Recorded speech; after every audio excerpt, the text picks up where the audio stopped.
Eh bien bonjour à toutes et à tous et bienvenue sur ce troisième tuto de l'association Horus Birdshot. Ce tuto sera dédié bien entendu à la maladie de Birdshot. Souvenez-vous, nous sommes au troisième tuto. Le premier avait été la fabrication que nous avons fait tout ensemble, fabrication de haut niveau, d'un masque de protection contre le coronavirus, avec des résultats très moyens, souvenez-vous-en. Le deuxième était déjà dédié à la maladie, et on avait bien sûr travaillé sur ce qui se passait dans nos rétines. Souvenez-vous, sur nos rétines, des taches en forme de taches de bougie, tout simplement. On avait fait l'expérience tous ensemble. Bien, cette semaine et aujourd'hui sur ce tuto, alors je pense que c'est le tuto le plus intéressant, le plus important. Nous allons faire avec humour, bien entendu, mais je pense qu'il est extrêmement intéressant. Pourquoi ? Parce que généralement, les personnes que nous rencontrons, ou nos proches, ou d'autres malades, se posent toujours la question de savoir, mais qu'est-ce que l'on voit ? Quel est notre problème ? Et aujourd'hui, je vais vous mettre à l'intérieur de mes yeux. J'ai trouvé un système qui va permettre de vous mettre à l'intérieur de mes yeux. Et je vous assure que ça va être quelque chose d'assez bluffant, puisque moi-même, en regardant ça, j'ai été extrêmement étonné du résultat.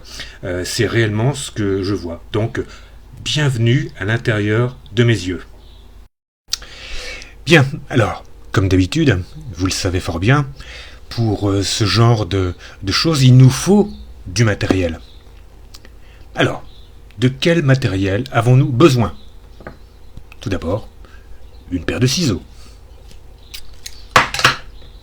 Ensuite, une petite pointe comme celle-ci, vous voyez, ou ça peut être une autre pointe, tout simplement, une sorte d'aiguille ou de punaise, je ne sais même pas ce que c'est exactement, pour faire un trou.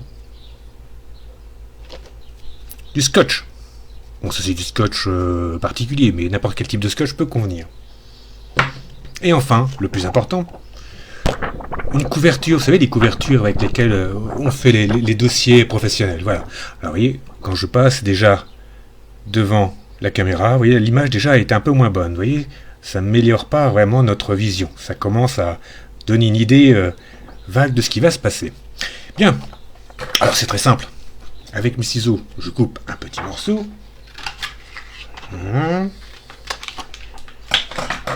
Qui est fait.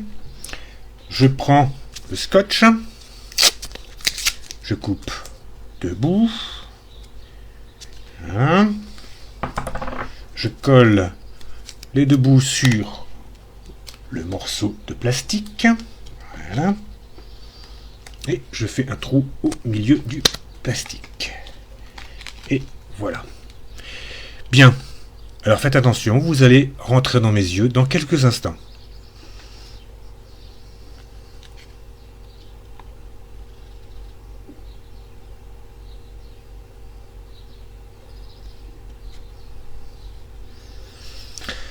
Eh bien bonjour et bienvenue dans mes yeux. Voilà très précisément ce que je vois à longueur de journée. Et de nuit bien entendu. Alors, qu'observe-t-on ? Vous voyez que au niveau central, j'ai la chance d'avoir gardé une vision centrale à peu près correcte. Vous pouvez le voir, on voit correctement à peu près mon visage. Ça ne pose pas de problème. Ce serait dommage de s'en priver. Et ensuite, tout autour, vous avez ce qu'on appelle la vision périphérique.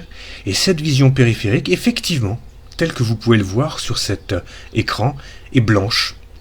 En clair, les cellules, en ce qui concerne ma vision périphérique, sont mortes pour la plupart. Et ça représente vraiment très bien. Alors, par exemple, le stylo, on peut le voir bien au centre, et quand je le bouge, à un moment donné, et c'est vrai dans ma vision personnelle, je le perds. C'est-à-dire que là, mon stylo est à 10 cm de mes yeux et je ne le vois pas. Comme à l'écran. Et ensuite, il continue et je le récupère un peu plus tard. Et c'est vrai qu'au bout de ma vision périphérique, il me reste quelques petites choses. Et c'est la même chose de l'autre côté. Si je le vois bien, je bouge, je ne vois plus rien. Voilà. Donc voilà, c'est une caractéristique vraiment tout à fait particulière de la maladie en ce qui me concerne. Ça n'est pas le cas de tout le monde, mais en ce qui me concerne, je vous assure que c'est très précisément ce que je vois à longueur de journée. C'est assez bluffant, je dois le dire. Alors, concernant cette vision également, et le plus gros souci que nous avons de notre côté, c'est le problème avec la lumière. Alors, je vais faire une expérience. que je vais vous montrer. Je prends donc mon téléphone portable, je vais y mettre la lumière, raté, voici qui est fait. Je mets une lumière et je vais l'apporter à côté de l'écran et je vais essayer de voir si ça fonctionne. Vous voyez, quand on apporte de la lumière, on voit que la vision est de plus en plus trouble sur le côté. Vous voyez, là la vision est à peu près correcte. Je rapporte la lumière et vous voyez, alors bon là en plus j'ai rajouté, mais vous voyez qu'on voit très bien que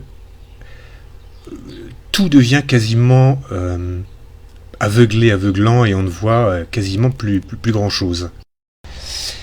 Et voilà, donc c'était un voyage en birdshot, voyage dans mes yeux. J'espère que ça vous a intéressé, j'espère que vous les partagerez pour faire mieux comprendre à vos amis et autour de vous ce qui se passe dans vos yeux.